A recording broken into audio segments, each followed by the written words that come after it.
Shalom Bapak Ibu Saudaraku yang dikasihi oleh Tuhan kita Yesus Kristus. Berjumpa kembali di dalam podcast Mutiara hari ini. Sahabat bertumbuh dalam saat teduh yang seperti biasa hadir membawa keresahan dan persoalan di dalam hidup. Kita angkat untuk menjadi renungan yang kiranya membangkitkan kekuatan iman. Bagaimana kabar Bapak Ibu Saudara di kesempatan kali ini? Besar harapan kami saudara senantiasa ada dalam keadaan sehat, dilimpahkan berkat rahmat dan segala kebaikan oleh Tuhan kita Yesus Kristus dimanapun saudara berada.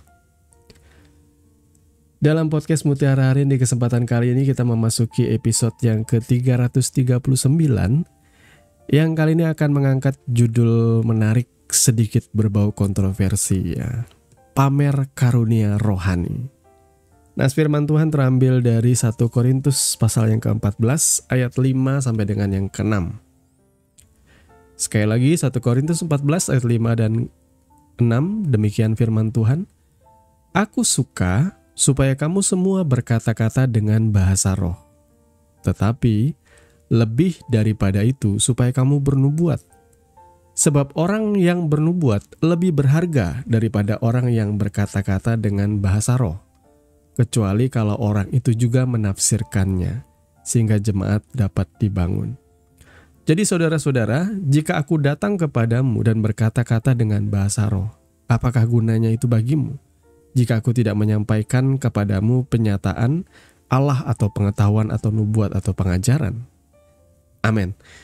Mari kita sama-sama berdoa sebelum kita merenungkan kebenaran firman Tuhan. Bapa, di dalam nama Tuhan Yesus, saat ini kami mau merenungkan kebenaran firman-Mu Tuhan.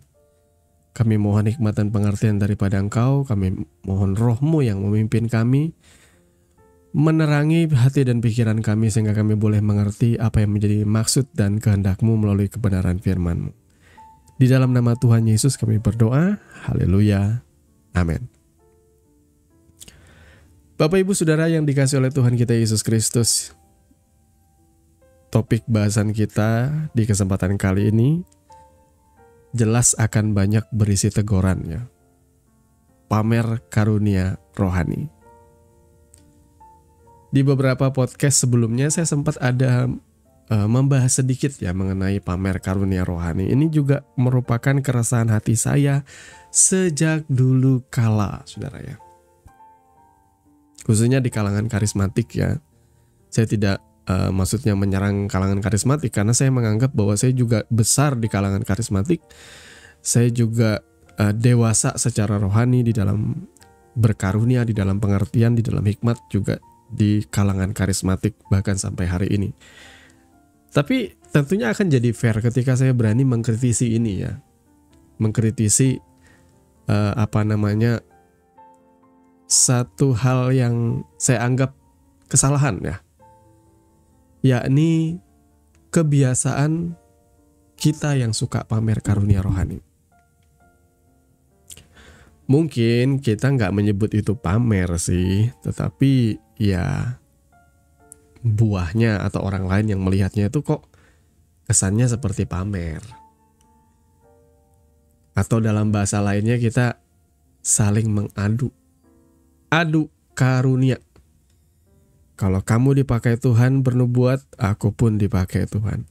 Kalau kamu dipakai Tuhan berbahasa roh, aku pun dipakai Tuhan. Kalau kamu dipakai Tuhan untuk menyampaikan suatu hikmat pewahyuan rema, aku pun dipakai Tuhan. Jadi antara satu orang dengan orang yang lain, mereka tidak mau kalah. Nah, akhirnya saya meragukan ini. Ini yang disampaikan betul-betul nubuat atau lu buat-buat ini ya. Ini sangat tipis ya bedanya antara nubuat dengan lu buat ya, atau kamu buat itu ya. Kata-kata atau bahasa atau pesan daripada Tuhan. Saudara suka atau tidak suka, di dalam pelayanan itu memang akan ada ketidakdewasaan rohani yang seperti ini, di mana orang akan saling adu karunia rohani.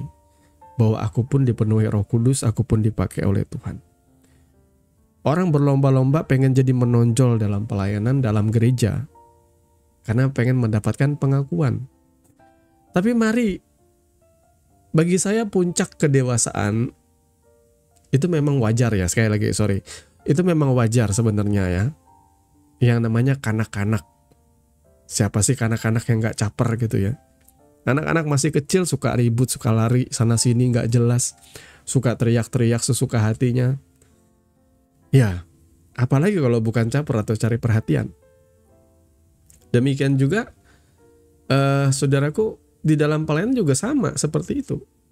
Yang baru bertobat, baru diselamatkan, kadang ada yang caper juga, pengen ngebuktiin bahwa dia juga dipakai, diurapi oleh Tuhan.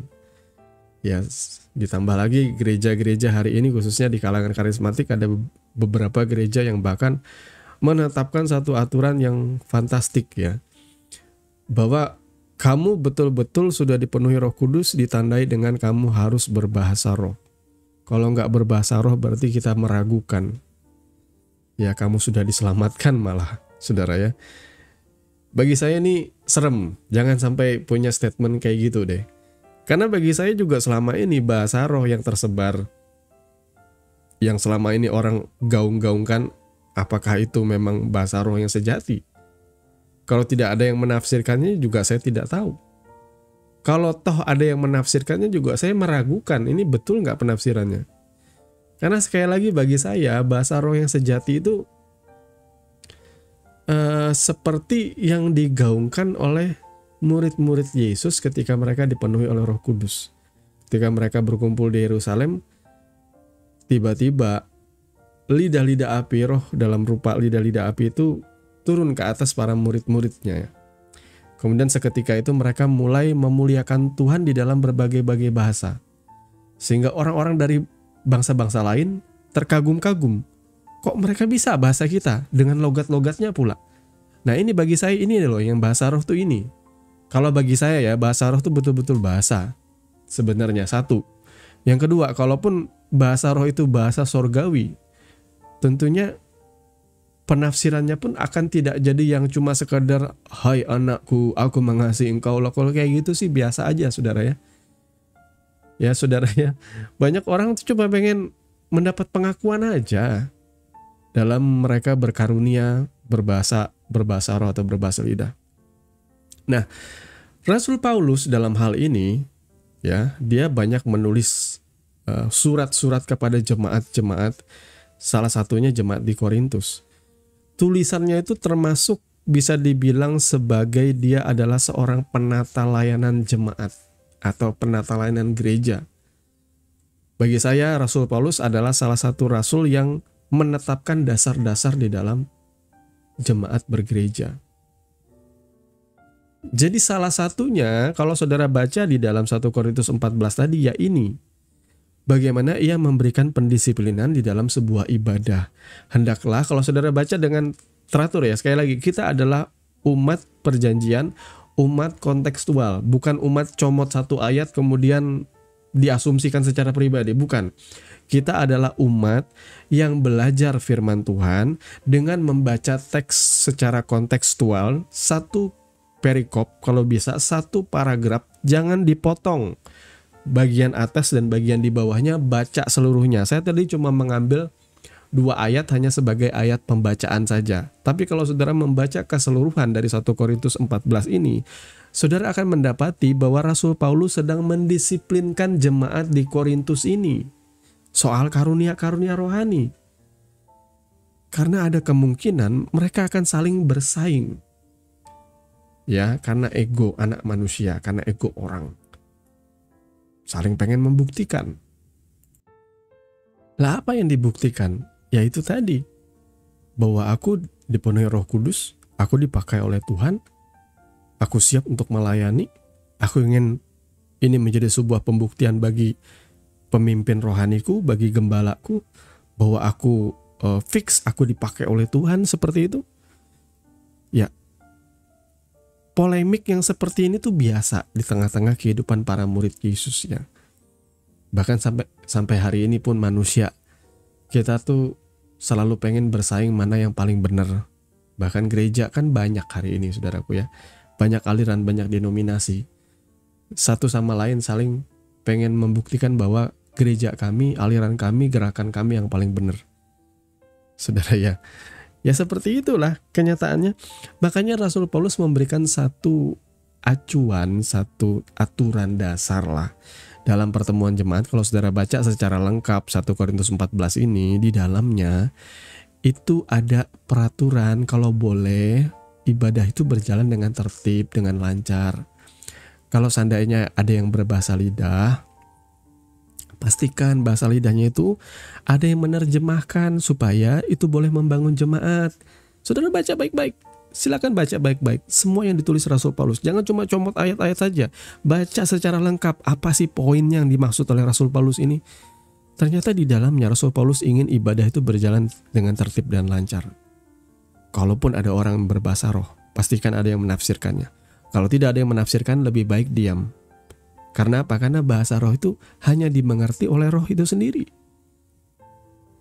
Dan gunanya juga untuk membangun dirimu sendiri, bukan untuk membangun jemaat. Nah, Rasul Paulus menekankan dalam pertemuan ibadah yang saya utamakan nih ya, saya lebih mengutamakan karunia untuk membangun jemaat. Pertama, bernubuat, seperti yang kita baca di sini, saudara ya. Dia lebih mengutamakan bahwa setiap karunia itu dipakai untuk membangun jemaat. Makanya, yang paling diutamakan oleh Rasul Paulus itu adalah penyataan Allah, pengetahuan, nubuat, atau pengajaran. Itu yang paling utama bagi Rasul Paulus. Jadi kalau karunia-karunia yang cuma pengen dibikin bersaing, pengen ngebuktiin aku dipakai Tuhan, pengen ngebuktiin aku dipenuhi Roh Kudus seperti bahasa roh, lebih baik nggak usah.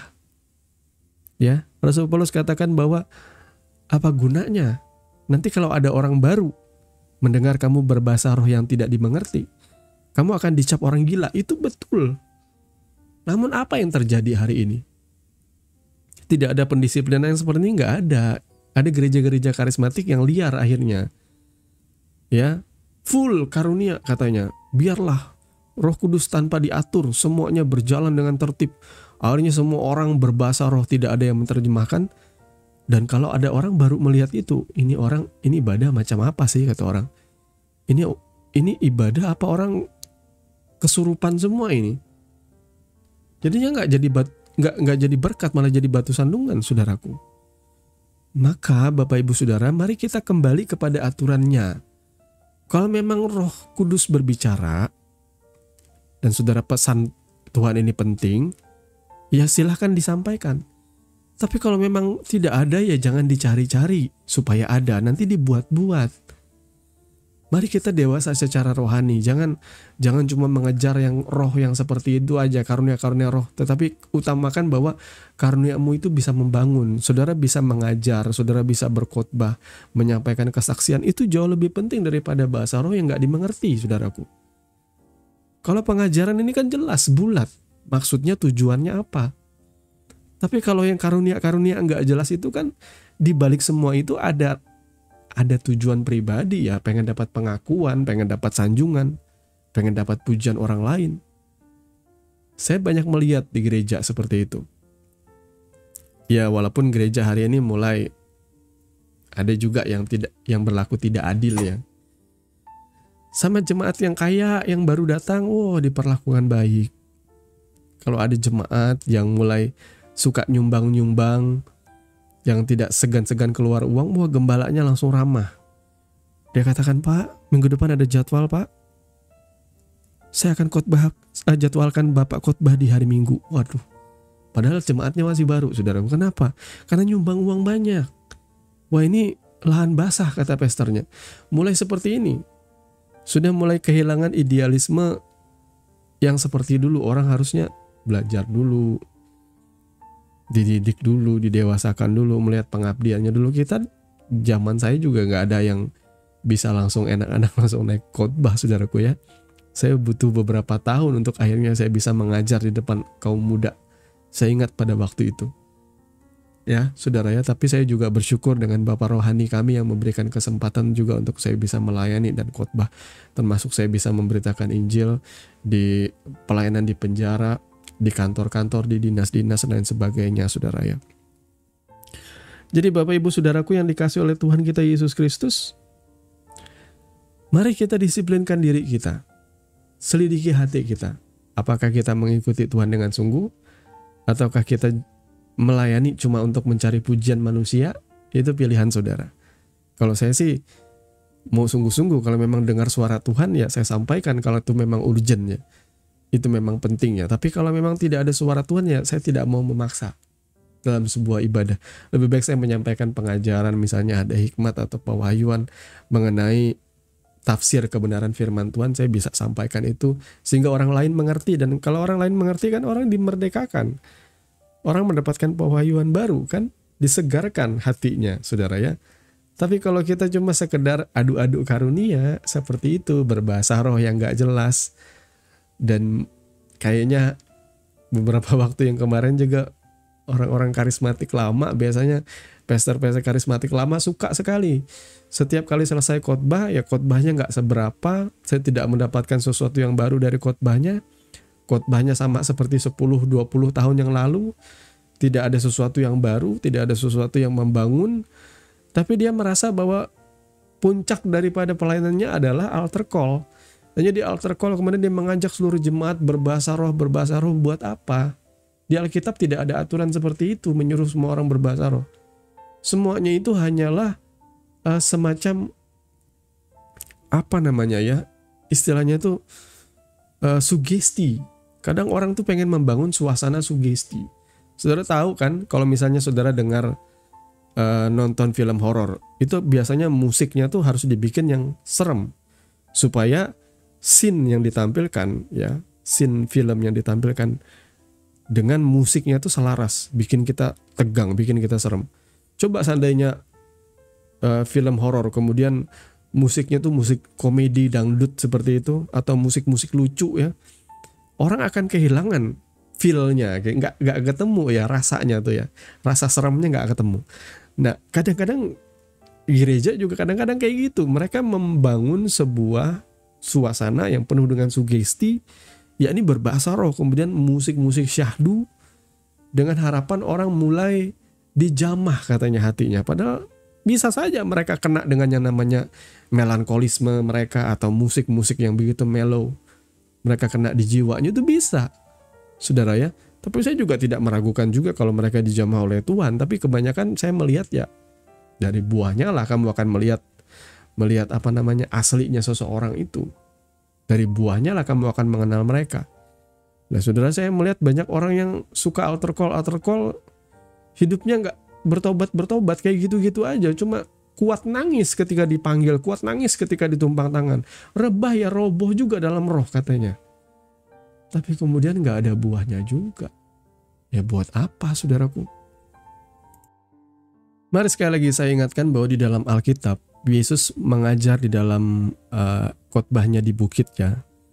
Matius 5 itu, kalau saudara mau memahami bagaimana kehidupan saudara menjadi orang Kristen yang sesungguhnya, itu cukup satu pasal ini saja sebenarnya. Tapi ya enggak lah, satu Alkitab saudara harus baca ya. Tapi kalau saudara mau jadi orang Kristen sungguh-sungguh, Matius 5 itu saudara baca deh. Khotbah di bukit ya. Ada bagian di dalam Matius 5 itu yang begitu mengena sekali. Ya ini ketika Yesus mengajarkan kita bahwa kalau kamu berdoa, masuk ke dalam kamarmu, tutup pintu, kemudian berdoalah kepada Bapamu yang tidak kelihatan. Kalau kamu berbuat baik atau memberikan pertolongan atau bersedekah, ya, jangan ketahuan apa yang dilakukan oleh tangan kananmu. Ya, jangan ketahuan tangan kirimu apa yang dilakukan oleh tangan kananmu. Jangan engkau mencanangkan itu. Nah, dari sini saya melihat motivasi melayani.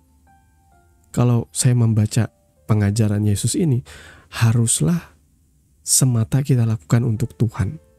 Bukan untuk mencari pujian dari manusia. Bukan untuk mencari pengakuan dari manusia. Sanjungan dari manusia. Kalau boleh jangan ada orang yang tahu. Sementara motivasi kita melayani apa? Ya, ini jadi koreksi hati kita juga sih ya. Ya kita kadangkala sudah melayani sekian tahun, tanpa kita sadari, kita tuh sebenarnya kadang dalam pelayanan pun kita bisa flexing bahwa aku melayani loh. Aku sudah sampai level ini loh. Kamu gimana kabarnya ya? Aku sudah melayani dekat hamba Tuhan ini loh. Ini pencapaianku loh. Kadang-kadang tanpa kita sadari ketika kita melakukan flexing di sosial media dan lain sebagainya, ya memang kita sedang nge-rebranding diri kita ya, karena memang ya mungkin pastor zaman sekarang memang butuh rebranding ya, nge-branding dirinya kemana-mana supaya diundang, supaya dikenal di mana-mana. Tapi kalau boleh jujur, melayani harusnya jangan dengan motivasi seperti itu. Melayani harusnya betul-betul semata untuk kita ya memuliakan Tuhan, memperkenalkan Tuhan. Bukan memperkenalkan diri kita. Bukan supaya kita yang dikenal di mana-mana. Bagi saya sudah salah jalan ya kalau orang sudah mulai seperti itu. Karena memang hari ini fokus pelayanan itu adalah mencari ketenaran dan kebesaran. Kita harus akui itu.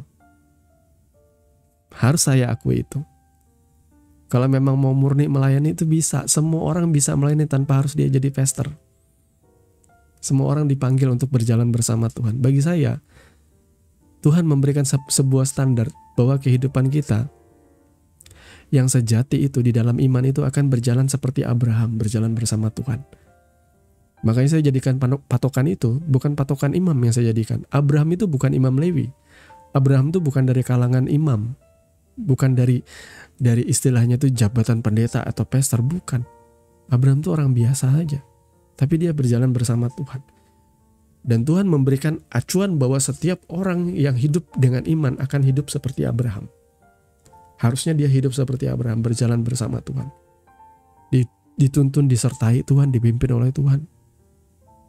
Makanya kalau saudara bukan pendeta ya gak apa-apa.